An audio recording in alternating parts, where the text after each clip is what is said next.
Hello, hello, hello. What's going on, gentlemen? Running Routes podcast. What's going on, boys? I'm open. Hey, what's going on? Hi. What about you, Nick? We on them 4 p.m.s. I'm Eddie. What about you, Nick? Coming at you today, week 4, late games in the Monday night game. We got the first late game of the day. You got the Arizona Cardinals, just got beat up by the Rams last week, and you got the Panthers getting their first win against the New Orleans Saints there. That defense got them off early, got them a nice run, and then you finally got to see a McCaffrey game plan. And I don't know if that only came because they had the lead that they were like, all right, let's give McCaffrey the ball 30 times. But I just don't know if they can cause that same amount of dysfunction on this Arizona Cardinals offense. As dysfunctional as this offense has already been, they might be getting Rondell Moore back this week for the first time. That's another weapon to ease the pain of Kyler Murray's going on over there. So I just got to go Cardinals. I think they should be the better team. I don't have enough from this Panthers offense and the way this play calling's been. The only time we actually get a McCaffrey show is when they have the lead, and I don't know if they can get an early lead against this Arizona Cardinals team.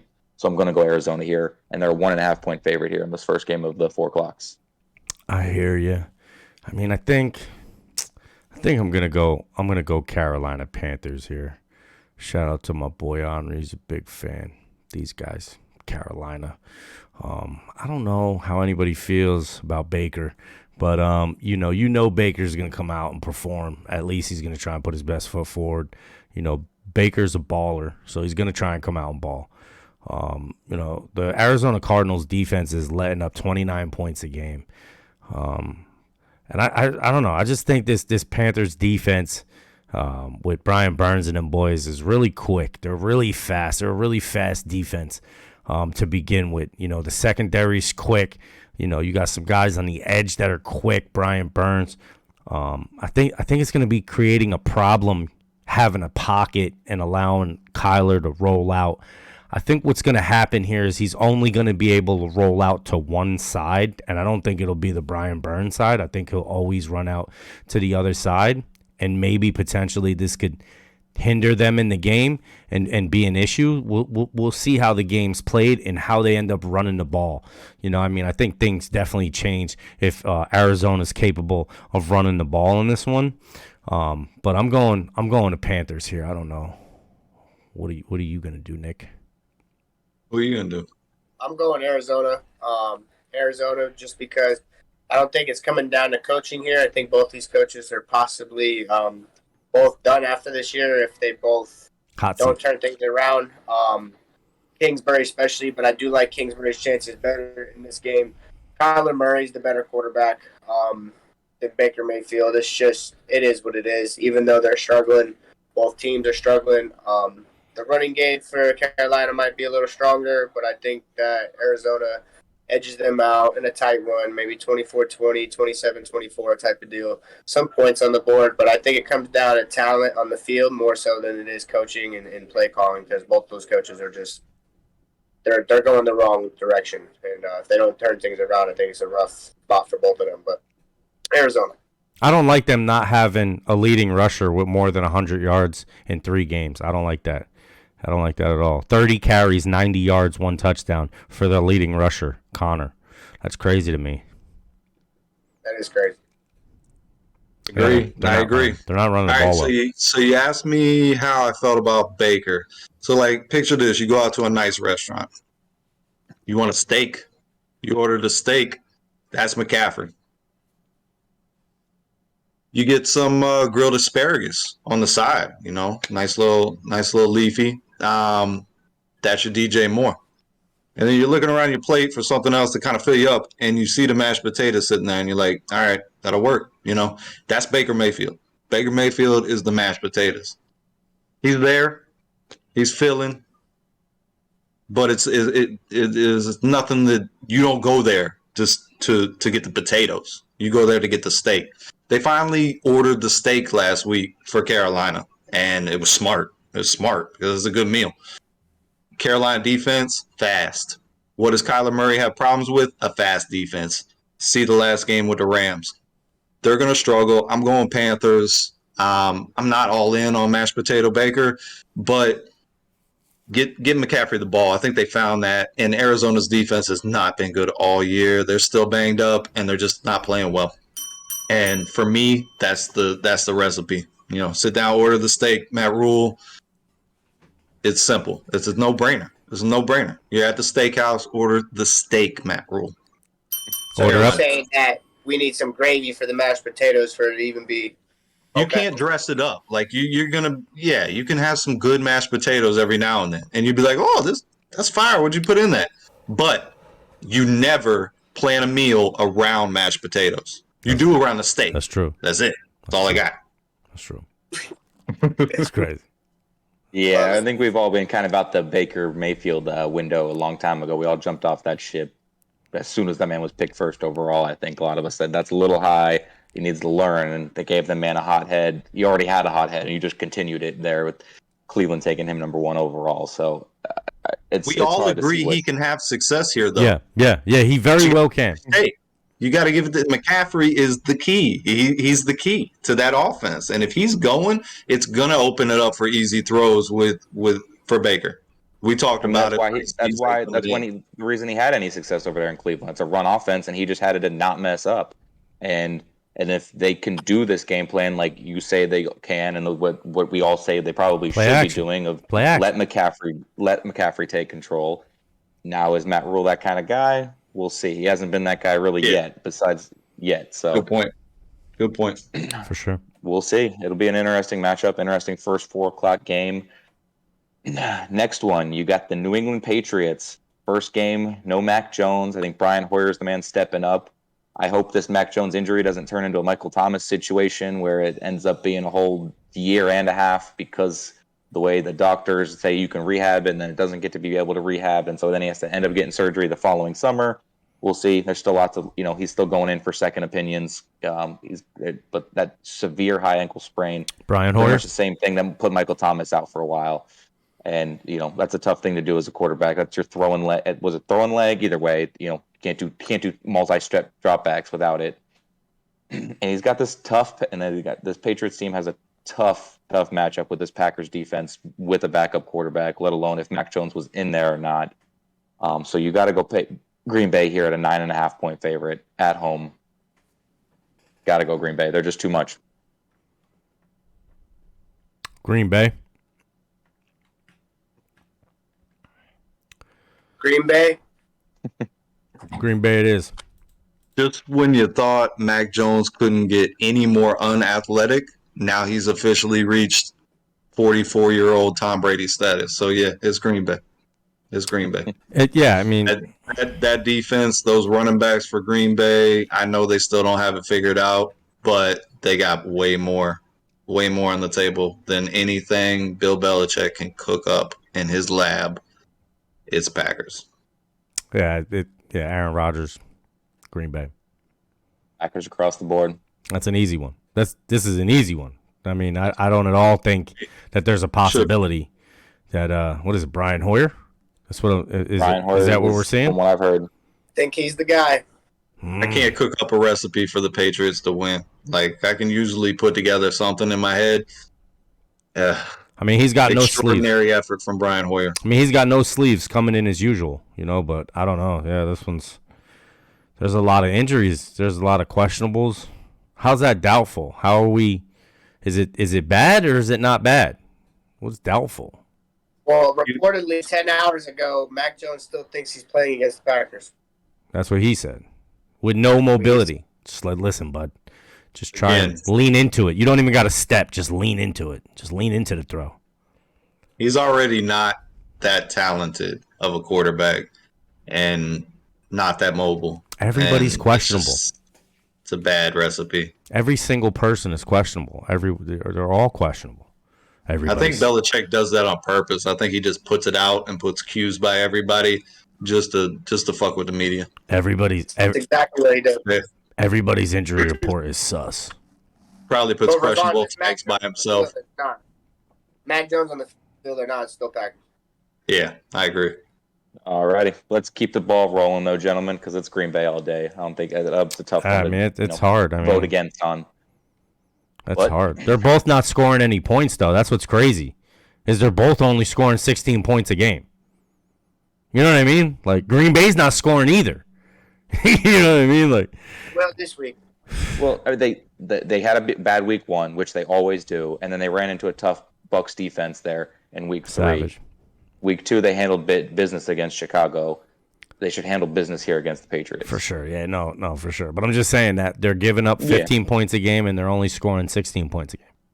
Interesting. No, it's a true statement. They're definitely not firing on all. It's a different Green Bay team than we're used to seeing because the running backs are involved, and it's not Aaron Rodgers throwing for 3 touchdowns, 350. It's a different team. No doubt. All right, gentlemen. We're finally going to move on. We established Green Bay is going to win this. We don't need to touch on it anymore. Green Bay. All right. AFC West matchup. Denver Broncos with Russ at the helm with a very slow start on offense, and the Las Vegas Raiders on a very slow start on defense. And they can put some stuff up there on offense, but they run into a lot of troubles with that offensive line and no run game. I didn't mention them before when I was talking about teams that struggle with the run game and, with the play calling and not being able to get a run going, so that's holding their offenses back. They're another one. But they're a 2.5-point favorite here at home, despite the showing of them being 0-3 and getting beat up last week by Tennessee Titans.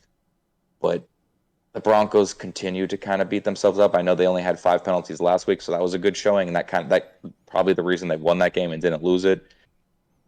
And they're just not I don't like either of these head coaches right now, the way they're looking. Hackett's and McDaniels, they're both looking like really bad new hires right now, the way things are going. But I'm going to go Raiders here, getting their first win. I think the luck runs out for this Denver Broncos team. And the Raiders, they need a win. They need to, get on the right foot here. And there's just not enough from this Broncos offense to, I don't know, I guess outpace this Raiders offense. I don't even know how to really explain this one because it's a tough one to call. But I'm going to go Raiders here.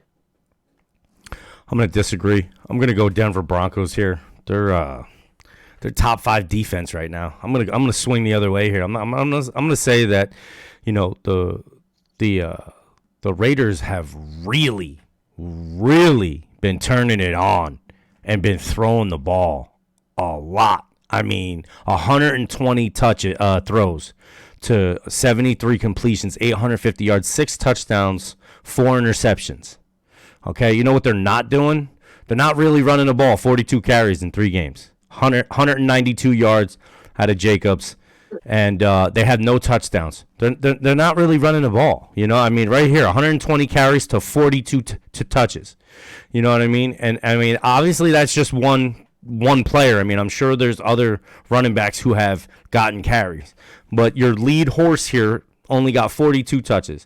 If you don't try to find a way to be a little bit more balanced, then it's a lot easier to form a game plan and try to nullify that. I think moving forward this week, I think I'm going Denver Broncos, and I think that that Denver defense, which is top 3 right now in yards allowed across the board, I'm gonna say is gonna be the reason why they end up winning. It's gonna be a tough day for what's his name, Derek Carr, to be throwing for a lot of yards in this game. You know what I mean? You got that good corner, and Surtain Jr. playing really good, coming out of Alabama. I'm going. I don't know about you, Nikki, but I'm going Denver Broncos. Agree with you, man. I'm going Denver as well. I think the Raiders need to win this one. I think that maybe that could be the reason why they win is because they're desperate for a win right now. But I'm going Denver because Denver is the hardest team. Sorry. What was that? Sorry. Oh, no, you're good. Denver is definitely the hardest team that the Raiders have played this season. Even with the Chargers team, we've seen them. They're kind of up and down. We don't know. They lost to Arizona, and they lost Chargers week 1, Arizona, and then they just lost to help me out, Tennessee. boys. Tennessee just beat them up too. And I think Denver is going to be the hardest team they've played yet this season. I think the Raiders fall 0-4, unfortunately. I want to see the Raiders win, but I think it's going to be a tough one. I think like you said, they cleaned up the penalties. I know they haven't seen a whole lot in the Denver Broncos offense, but I think they're trending in the right direction, and they're starting to clean up some of these things, and I think they're moving forward too. So Denver.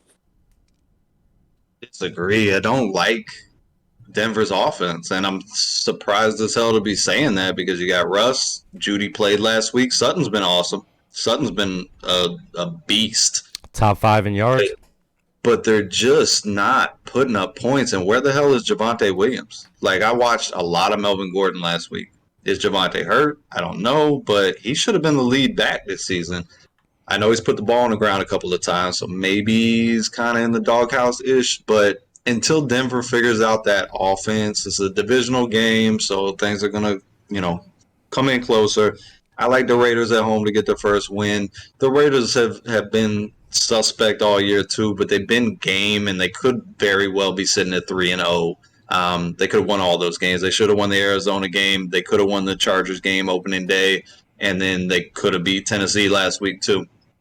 There's definitely some things that aren't going right on both sides of the ball with them too. So by no means am I trying to gloss over that, because there's definitely issues. You're right about the running game. They got to get Jacobs some more touches and be a little bit more balanced. And that defense is suspect right now. They let Tennessee score way too easy last week. Way too easy. Tennessee looked like last year's Tennessee, especially in the first half against the Raiders. And Derek Carr hasn't really been on the same page.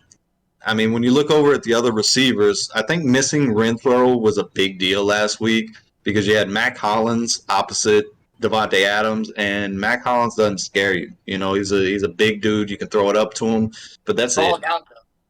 What's that? Yeah, no, he did. I mean, he had to. But you're right. He had to. But it just doesn't. I think missing Renfrow was a big deal last week. I think if he's in there, it's a little bit different of a game, especially in the red zone where they could have capitalized a couple of times. But I'm gonna go Raiders here. I'm less sold on what Denver's got. Defense phenomenal. Surtain, you're right. But the offense it's not gelled. It's not even sitting at room temperature yet. They still feel like they're mixing it up, trying to figure out what they're going to create, and it just don't look good. And I think it's going to be a low scoring game in this one. I like the Raiders like 17-10. Maybe they put another score on the board, 24-10. It's just that Denver offense has the potential. The weapons are there, but I haven't seen it yet. Yeah, I like the way you put that. There's not enough there from that, Broncos offense. Similar to what I was saying, I had trouble putting it into words, but the coach is wasting timeouts. He's making terrible play calls, and Russ is kind of saving the day for them. As much as people around the NFL world right now give Russ all that crap for not playing well, but he's kind of the reason they're 2-1 right now. You can't, besides for that defense holding them into games, but he's the one getting that scoring done. Perfect passes, deep ball to Judy in week 1 or 2 that was, and stuff like that. But the Raiders getting down to the red zone on Tennessee and then throwing interceptions, they got to get over that. I don't know if that trend continues this week. But we're split on that one. It'll be a good game for sure. Big old divisional matchup there. It's gonna be tough to keep a team undefeated. Broncos number 1 team there in the West. That's interesting. With no wins, it's tough to say that the team's going to come out and allow that. I mean, they're going to see that they have no wins on the season, and they're going to try as hard as they possibly can to go and get one. Interesting. Right. It's an interesting game, though. I mean, Raiders are only rushing for 81 yards a game, and Denver's letting up 80 yards rushing. Interesting. Let's jump into this Sunday night football game. Kansas City Chiefs just lost to the Colts. Coming into the Tampa Bay Buccaneers, they've practiced for the past 3 days there down in Miami, coming back home here shortly to practice back in Tampa Bay because of this hurricane, understandably so. And they make sure they got safe practices and be able to safely travel freely. So they went down to Miami for practices. It's an even score line here. I guess Tampa at home and that defense is carrying them. The Bucs are getting Mike Evans back. Godwin's questionable. Julio Jones is questionable. Those gauged as well as he did, he had to look good being the number 1 guy. Still had his 1 fumble last week, so he still has a little bit of learning to do if he wants to be a true slot guy there in Tampa. But I like Chiefs here taking this win here. Unfortunately, I have to go against my Bucs. this Bucs offense still has some learning curves, and honestly, that game against Green Bay should have been worse. The third string tackle, who I said played well when he had to fill in for Josh Wells, the second string tackle, he played well in that game in week 2, but in week 3 against Green Bay, he was almost holding every play, and the fact that he was only called for 1 or 2 baffles me because he was getting beat like a stepdog, like a redheaded stepchild there against that Green Bay defense. So this Chiefs defense is nothing to mess around with. They may not be as high as the Green Bay defense is, but they're still a tough defense. And they're going to give this Bucs offense trouble. The Bucs defense will keep this game close, but they're still not going to be able to keep this a low enough scoring game to where this offense can get points on yet. This offense needs that offensive line to get back to healthy, and they need all their receivers. And they need to figure out a tight end that's viable. Brate's getting 2 catches a game, and Rudolph got his first catch of the year last week. So we'll see. I just don't have enough yet from this Bucs offense to get them over this Chiefs hump. So I'm going KC. Both teams letting up less than 100 yards rushing a game. Very good defenses coming into this. It's a tough game to pick here. But, when you start going down the numbers, man, there's a clear and present stat that sticks out the most. And that's how many points the Bucs are scoring per game, 17. Kansas City Chiefs are putting up 29-3 a game, allowing 21 points. Bucs giving up 9 points. That defense ain't playing around. But Tom Brady, 103 passes to 67 completions, 673 yards, 3 touchdowns, and only 1 interception. Mahomes, 109 passes, 74 completions, 857 yards, 8 touchdowns, and only 1 interception. I think that's what it is for me right there. I just think that it seems like the Chiefs are just has a little bit more coming into this game in the gas tank on offense than Tom Brady and the Tampa Bay Buccaneers. It's really tough for me to say it, when I'm saying it out loud, but I'm gonna take Mahomes, the young, over the Tom, the old. I'm going Kansas City Chiefs here. I'm with Brady. I don't know. How about you, Nick? I'm agreeing with both you guys. I'm going Kansas City Chiefs. I think they bounced back after a tough loss last week. Unfortunately, I still see both these teams are still in the top 5, top 10 in the NFL for sure for me still. But unfortunately, somebody's got to go 500 right here in this game. I think it's the Bucs. We go back to last week in the Chiefs game and the loss against Indianapolis, and had to do with them shooting themselves in the foot. Every other series they were pulling a mistake out, and what really got them going in the beginning was nobody could cover Travis Kelce, and eventually the Colts had brought in Stephon Gilmore back into the game, and then he kind of locked Kelce down for the rest of that game, and all the other mistakes on the field for KC, it kind of led into that win for the Colts. So I think if the Bucs can plug somebody in and kind of shut Kelce down early, that Bucs defense can get a handle on the offense, but it's far stretched for me. I think KC gets it moving again this week, tighten up some of those things they were doing last week, and it's going to be, I think, another Chiefs win here, maybe like 28-24 type of deal, maybe a little lower, 27-24, something like that. He is their leading receiver, Travis Kelce, 17 receptions, 230 yards, and 2 touchdowns.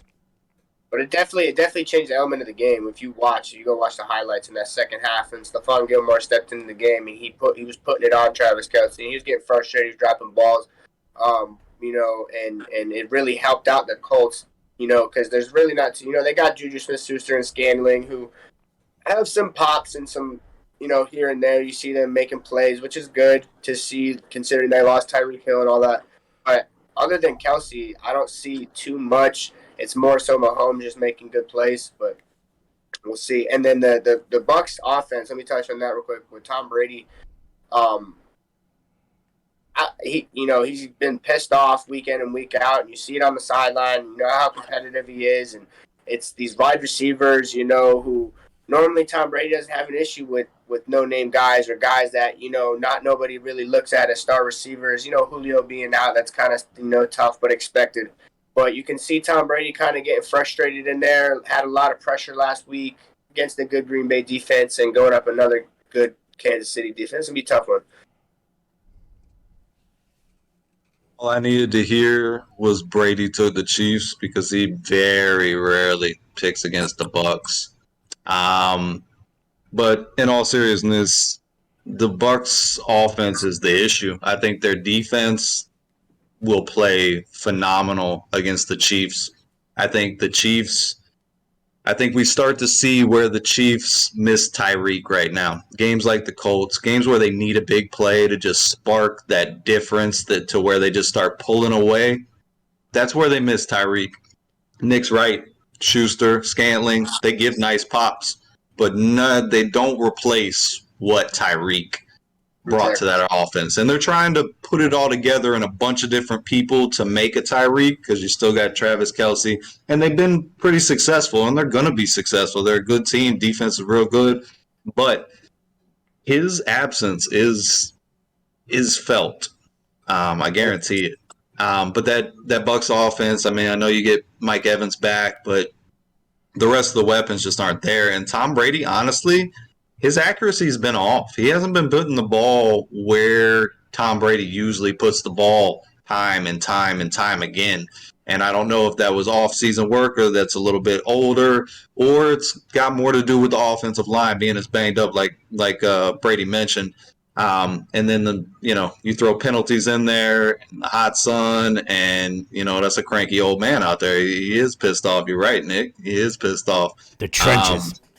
Yeah, and it's right now it's tough for the Bucs. They're banged up on offense this year. They were banged up on defense last year, but the offense was gelling and it was healthy. This is a new territory for them. That's Tom Brady's mistake, and he just doesn't have a side of mashed potatoes or a side of green beans. Yeah, and somebody overcooked the steak. They just got the steak. That's it. But I gotta go Chiefs. I thought you were going Tampa. I thought you were like making a strong case for Tampa. I thought you were going to be like, and then no. Oh, okay. It's Chiefs because the Bucs are going to struggle to get over 10 points. I feel like in this game, maybe 13, and you're not going to win a game as good as your defense is. Not against the Chiefs team. They'll score more than 13 points. They 17. need to get healthy, man. They need to get healthy. Bucs are putting up 17 a game. Yeah. I mean, that comes a lot of it with they had 14 on defense there against the Saints. So any given Sunday, bro. That's what this is. Any given Sunday. This doesn't matter how bad the team was the week before because this is a new week. That's why we have days, and they're not all the same. Because the next day, you don't know. You know what I mean? This could be their day. Yeah. This could be their day. Yeah, I saw into the third quarter with that Saints game that you brought up. It was only 6-3. It opened up after that, and it was the same thing with the Dallas game. They handily beat them, but they only put 20 up. It's just they left a lot of meat on the bone. Pro for the past 2 weeks, so now you mentioned it. But the past 2 weeks, the Bucs are a big second half team. The Green Bay team, they drove down 3 times there. Almost should have been 21, but the Todd Bowles, being the freak he is, had Vita Vea go back and as coverage man and pop that ball out of Jones's hands. Only that man would call that play. That you put a 350-pound man to QB spy on the goal line, but coverage, yeah, that was unreal. Insane.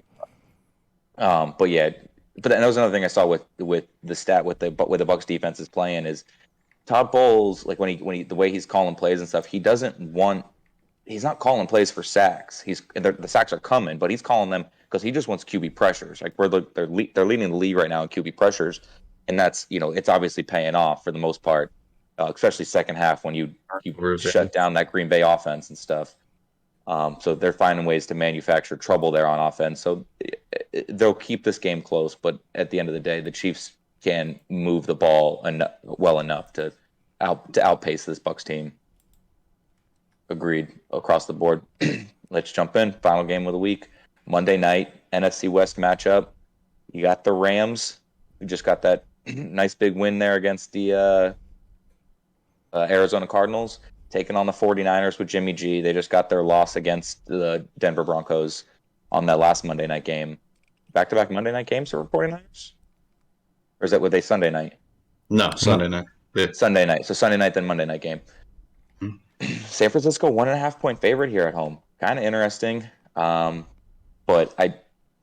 despite what Jimmy G and safe play calling with Shanahan can do and the way that 49ers defense can play, this Rams defense or this Rams team is fast and hard to handle. So they can score fast, they can move the ball around, and that defense gives trouble to teams. It'll be tough. We say divisional games all the time. We talk about how hard they are to do, and Shanahan's going to make easy play. These nice easy play calls, especially for Jimmy G. That's just kind of the MO of this man. I don't think he has another really bad week again. He's kind of a hot and cold quarterback. Very mediocre, but safe mediocre. But I do think the Rams edge this one out just on sheer weapons and sheer coaching styles. Yeah, this is a tough one for me. The Rams are number 2 in defense and yards allowed. They're only allowing 12 points a game on defense, which is incredible. It's just tough. The Rams with the flashing number 20, scoring 20 points a game. San Francisco only scoring 15, but they got Jimmy G back now, so it's business as usual. You're going to be throwing it to Debo, Jimmy G's back now, and I mean, San Francisco lost in the playoff game to the San Francisco 49ers. The Rams won that game and lost. The San Francisco 49ers lost that game, and the Rams go on to the next game.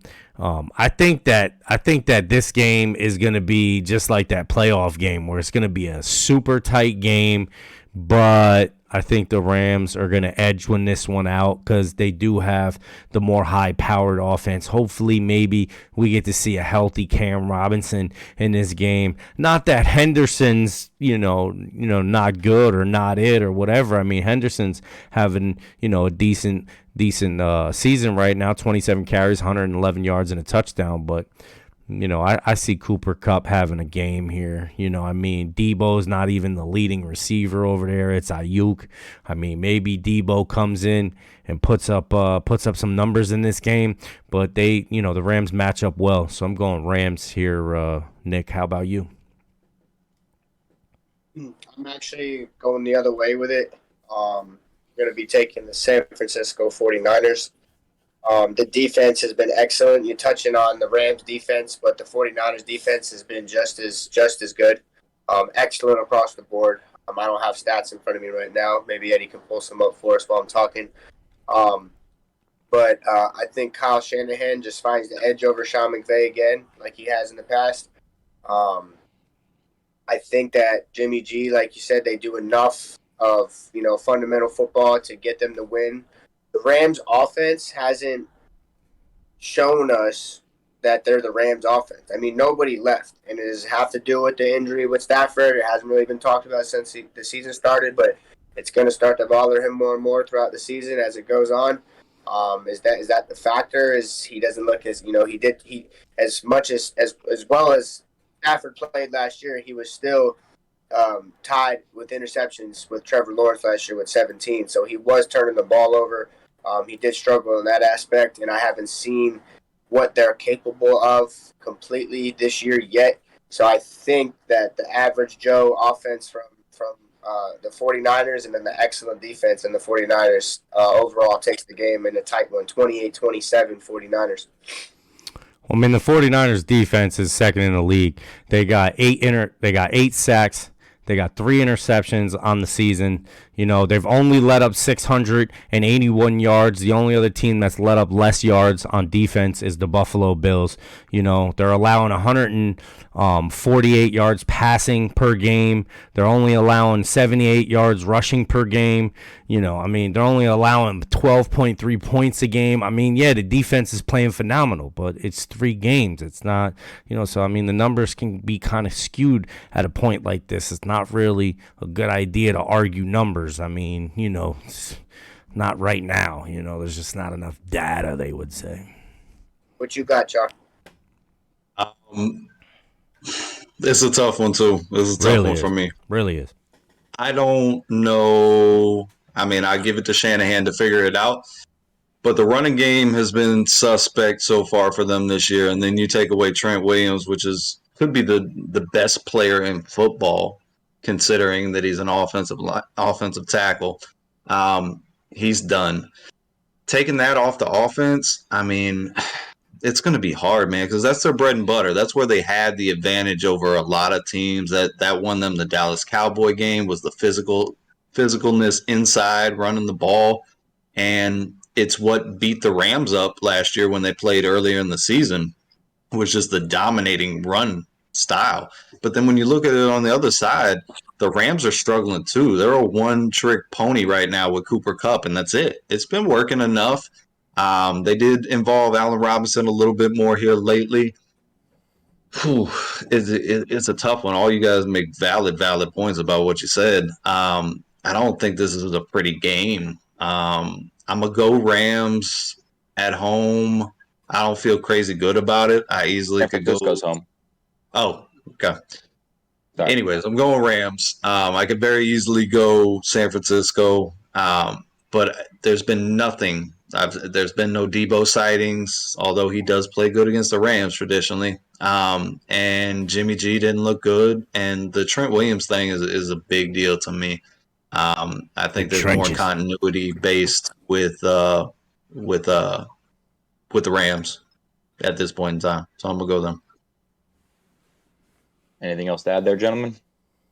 I think this is just going to be another one of those incredible divisional games that we're talking about. This is a divisional game.